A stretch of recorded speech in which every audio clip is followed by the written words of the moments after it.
Welcome back. It was a crime which pushed everything else off the front pages. 3 men, all known criminals, found shot dead in the Essex countryside. It was a cold-blooded, professional killing. The victims had many enemies, but which one wanted them executed?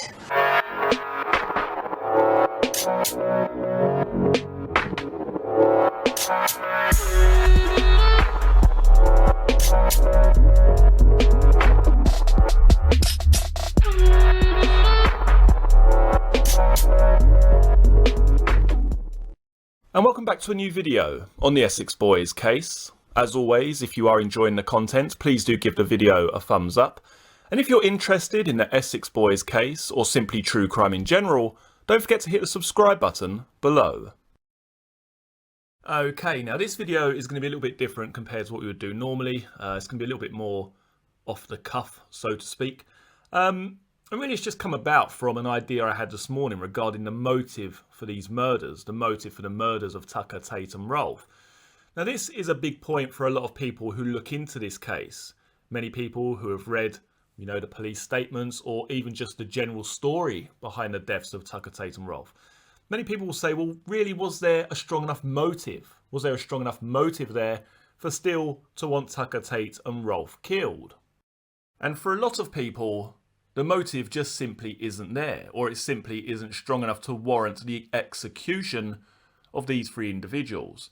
Now, it was put forward in court really that the bad blood, the tension, the arguments, and I guess what led ultimately to the demise of Tucker, Tate and Rolfe started with the dud cannabis deal. Now, if it's to be believed, this is best demonstrated in the statement from Donna Jaggers, where she states the following. Very quickly, they started receiving phone calls telling them that the cannabis was very poor quality. I learnt through Craig that Tate and Tucker were very agitated because Steele during this time was trying to push the price that he wanted up. In effect, this was eating into their personal profit from the deal. They contacted Steele and told him they wanted their money back because the cannabis was rubbish.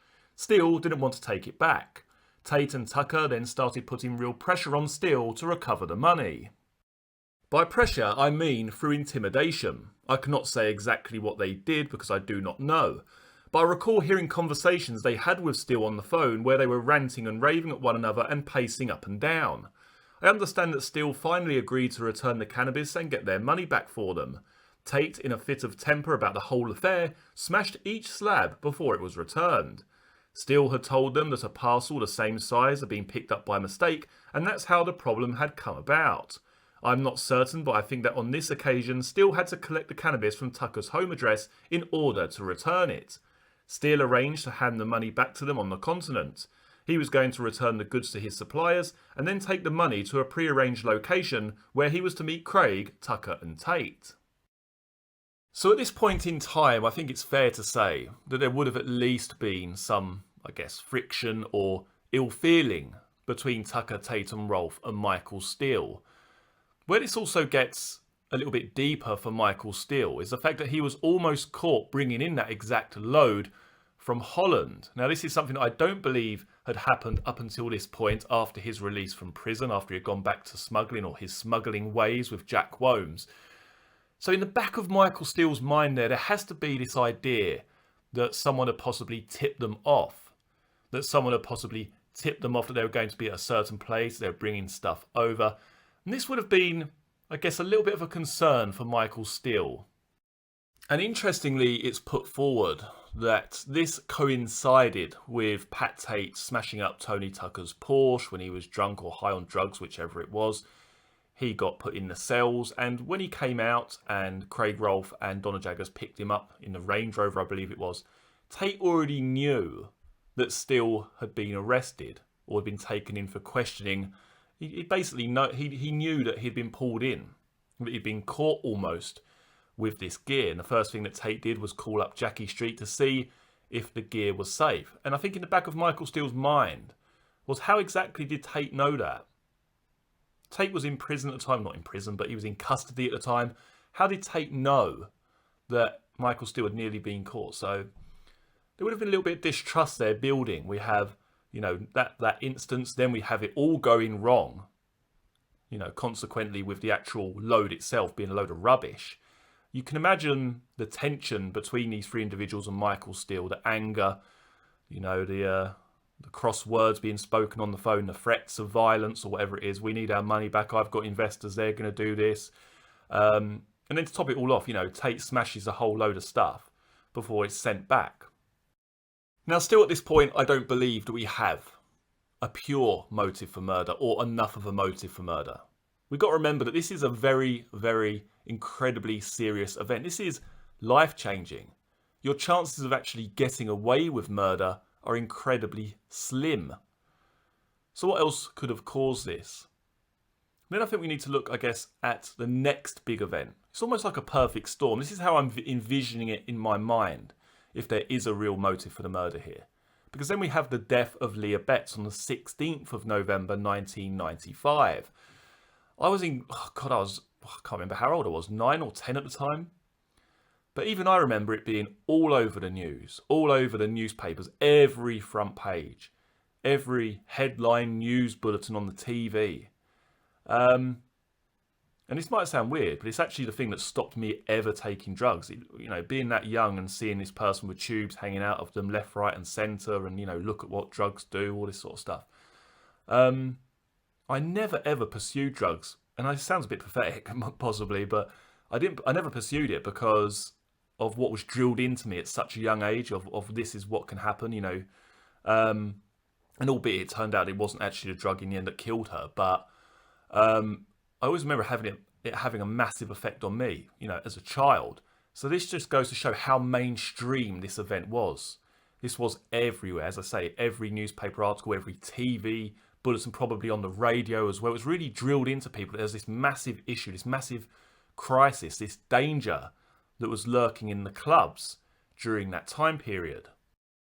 And can you imagine the pressure that Tucker, Tate and Rolfe felt during this time period? Not just Tucker, Tate and Rolfe, but Michael Steele. Because in the back of Steele's mind there, we've got this sort of ill feeling, this distrust between these individuals now, I guess, beginning to brew. What happens when Tucker or Tate get pulled in by the police? What happens when they begin questioning these individuals, looking into their contacts, their associates? Would it be the case at this point that because we don't have this, I guess, close relationship, we're not talking about Michael Steele and Jack Womes here, we're talking about three incredibly volatile individuals and Michael Steele. Michael Steele, who likes to lay low, he likes to keep his operation as smooth as possible. And now we have these three individuals who are now embroiled in this massive media frenzy. I think the level of unrest during this time period is, I guess, best described by a very short paragraph in the statement from Donna Garwood's brother. Now, Donna Garwood was the then teenage mistress of Tony Tucker before he died, and it's in her brother's statement that he mentions the following. I remember Donna told me once that Pat Tate had come out of prison. She said, he's only been out 5 weeks. She said that since Pat had come out, Tony had become worried about something. He had taken a bit of a low profile. He wasn't himself. Donna said he started staying in with her a lot and Tony was a bit jumpy. Donna said she thought Pat had done something which reflected on Tony, but she didn't say what. Now this may not be, alluding to the Leah Betts situation. This may have something to do with it. Obviously, the fact that Tucker is laying low, he's staying in, he's a bit jumpy. There were places that were getting raided. Also remember that I think it was Tate's flat got raided for drugs. The police knew. The police had a very good idea where these drugs had come from. And I guess what I wonder in the back of my mind here is, did Michael Steele see the writing on the wall here? Tate's flat's getting raided.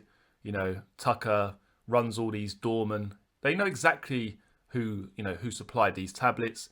What exactly happens at that point then when Tony Tucker or Pat Tate get arrested? Was Steele actually fearful for his own operation? Was this simply a case of self-preservation for Michael Steele? We also have the situation with Sarah Saunders, someone who he had become close with. The fact that Tate during this time period seemed to be completely out of control. Aggressive, volatile, violent. It was quite clear that Michael Steele wasn't going to be able to deal with these three individuals again, at least in terms of supplying them with product. We have the Leah Betts situation, the fact that this other deal had fallen through, all the hassle that Steele had to go to in order to get the money returned, the threats. Were they simply forgotten, brushed under the carpet? Maybe they were. But then the Leah Betts situation occurred and everything started to come on top once again. Now, an alternative way of viewing everything I've just said and the motive for the murders of Tucker, Tate and Rolfe is really what I said earlier about just how high profile this death of Leah Betts actually was. Now, there's talk that Tucker, Tate and Rolfe were under surveillance leading up to their murder. And, the heat was really on these three individuals during that time period, December the 6th, 1995. Would this really be the wisest time to execute these three individuals, especially when they're known to the police? There's a high possibility that they were under police surveillance. Is this something that would be taken into consideration by someone like Michael Steele? Would you really, concoct a plan to execute these people because of the heat that was on them? Surely that makes this all the more dangerous. One thing I have been clear on, in terms of my own personal viewpoint regarding who is responsible for the deaths of Tucker, Tate and Rolfe, is that I don't believe that Steele and Wombs were the two individuals who actually pulled the trigger on the evening of December the 6th. Equally, I also find it quite difficult to eliminate any involvement at all from these two individuals. Did they have some part to play in getting Tucker, Tate and Rolfe down the lane? And what exactly was Darren Nichols' part in all of this? Do let me know your own thoughts and feelings in the comments section below, whether you feel that this would be a motive for murder. Do you believe that there simply was too much heat on Tucker, Tate and Rolfe during this time period for someone like Michael Steele to even consider a triple murder? Three men were shot in the head as they sat in a car after apparently being lured to a remote farm track in Essex. The men, thought to be criminals, were found shortly before 8 AM yesterday. A farmer and his friend were going to feed their pheasants at White House Farm, Rettendon near Chelmsford when they discovered the blue 7-year-old Range Rover with the men slumped inside. The identities of the men, all believed to come from South Essex, and details of their previous convictions were not disclosed. Detective Superintendent Ivan Dibley, who is leading the investigation into what is believed to be a gangland killing, said, quote, "It was not an ordinary murder. It appears that they were enticed to go down the lane or an arrangement was made for them to be there." Shotgun cartridges were found in the snow near the car, which was parked 250 yards down Workhouse Lane. The track runs from the main south end to Chelmsford Road to a private fishing lake. Police believe the men were shot at point-blank range in the car. The murderer, possibly with an accomplice, is then understood to have driven away. "We don't know if we're looking for one perpetrator or two," Mr. Dibley said. "We also don't know whether somebody arrived in the same vehicle as the victims or came in their own." The track in which a hijacked lorry was dumped several years ago was so narrow that police were unable to take the bodies from the Range Rover to carry out a post-mortem examination. Instead, the men, all white and aged between 20 and 40, were left inside the car. The vehicle was covered with a green tarpaulin and taken to South Woodham Ferrers for examination 6 hours after the bodies were found. Peter Theobald, the farmer who found the bodies, and his friend Ken Jiggins, a bricklayer, thought that the Range Rover belonged to fishermen when they saw it blocking the track. "We were driving down the farm track to feed the birds," Mr. Jiggins, 44, said. "The Range Rover was parked close to a locked gate which leads to the lake. We thought that perhaps it was fishermen, but they have their own key, so I got out, walked up to the Range Rover and tapped on the window and told them to move it. There was no response. I looked in and then walked back to Peter and told him that there were two people in there who, by the looks of it, had been shot dead. Peter then got out of the car, walked up to the vehicle. He looked in and said, 'There's one in the back as well.' We got hold of the police and told them what we had seen. People living nearby said they heard nothing on Wednesday night or early yesterday morning. Ron Foe, owner of Rettendon Hall, said, quote, 'We are shooting people. It would not be that unusual to hear guns at night. People go lamping for rabbits and foxes. We are into shotguns, but we heard nothing.' The following newspaper article is from the 8th of December 1995 with the headline, 'Hitman Swaps Sides.' Three drug dealers found shot dead yesterday were savagely executed by a hitman who changed sides. Craig Rolfe and Patrick Tate went out with Tony Tucker to meet the contract killer and fix the death of a rival they believed had grasped on them. But in an amazing twist, the assassin had already been paid an estimated £20,000 by their target to blow them away. As the three men sat in their 7-year-old Range Rover parked down an isolated farm track at Rettendon Essex, the gunman stealthily approached through the snow. Then, possibly joined by a second hitman, he opened up through the near side rear window with a pump-action sawn-off shotgun, nearly blasting their heads off. The men were only identified by police fingerprint files. A CID source said yesterday, quote, "It was a brilliantly executed assassination." The victims were lured to the lane to discuss having someone else hit, but the tables were turned on them. They drove into an ambush and were shot to pieces. A source at Essex Police added, quote, "We had excellent information that Rolfe and Tate had been trying to hire a killer to rub out a rival drug dealer. But it seems the intended victim got his shot in first." Tucker was a pal and minder of Dark Destroyer boxing hero Nigel Benn. Tate had a conviction for armed robbery. Rolfe also had a robbery conviction. They died as a direct result of the police war on drug dealers following the tragic death of ecstasy girl Leah Betts, 18, last month. Their intended victim pushed ecstasy in Raquel's nightclub at Basildon, where Leah's fatal tablet is believed to have been bought. The bodies were discovered at breakfast time yesterday by farmer Peter Theobald, 44, and farm worker Ken Jiggins, 47. The pair stumbled on the death wagon in tree-lined Workhouse Lane, near Mr Theobald's farm, on the main A130 Chelmsford to Basildon Road as they set out to feed pheasants. The metallic blue Range Rover, registration F424NPE, was parked tight up against a 5-bar gate and hidden from the road by trees. Ken said, quote, "The car was parked in front of the gate and we needed to get through. I got out and tapped on the window to ask the driver to move on. Looking in the window, it seemed there were two people fast asleep inside. But when I looked closer, I could see both had been shot. I called Peter over. He peered in the back window and said, 'There's another one here.' The driver was upright with his head bowed onto his chest. The front passenger was in the same position.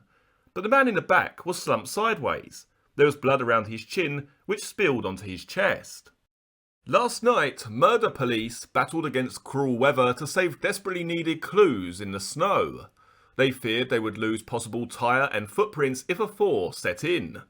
Others called in a low loader to take the Range Rover away with a tarpaulin hiding the bloodied bodies inside. Locals, mainly farm workers used to the sound of shotgun fire, were stunned by the horror. Margaret Lane, who lives nearby, said, "It's scary, we're very isolated here." The following newspaper article is from the 9th of December 1995 with the headline, "Gun Deaths, No Leah Link." The detective leading the hunt for the killer who shot 3 men on an isolated Essex farm track last night dismissed rumours of a link with the Leah Betts tragedy. Detective Superintendent Ivan Dibley of Essex Police confirmed that all 3 were quite high up in the drug dealing hierarchy, but warned that speculation on a link with Leah's death might hinder the investigation. Last night, police were continuing to hunt for clues with a fingertip search of the area around the murder scene at White House Farm Rettendon near the A130 Chelmsford to Southend Road. The bodies of Craig Rolfe, Patrick Tate and Anthony Tucker were found at about 8 AM on Thursday, slumped in a Range Rover on the snow-covered farm track. Donna Jaggers, Rolfe's girlfriend for 7 years and the mother of his 6-year-old child, appealed for people to help catch the killer or killers. She wept as she pleaded, quote, "I would just like anyone who was with them, who knows anything about what happened, or if they saw anything, to just come forward." Police had earlier visited the parents of Leah Betts, the 18-year-old who died after taking ecstasy, to keep them abreast of developments.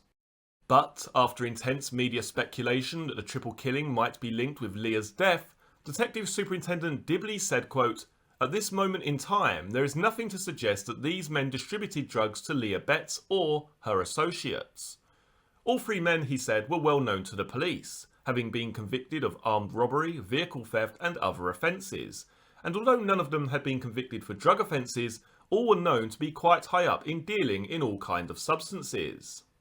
Detective Superintendent Dibley said police could well be looking for more than one killer. But last night, a weapons expert confirmed that spent shotgun cartridges found at the scene had all come from the same gun. Quote, "There could be a power struggle or there could be a double cross which has taken place." Detective Superintendent Dibley added, "It might be that someone has owed money but hasn't paid their bill." He said Rolfe was last seen at 6 p.m. the evening before the bodies were found. He had failed to meet Miss Jaggers for a meal 2 hours later, fueling speculation that the men were killed on Wednesday evening. Rolfe, 26 from Grays, and Tucker, 38 from Fobbing, both died from shotgun wounds to the head. Tate, 37 from Basildon, died of shotgun wounds to the head and torso.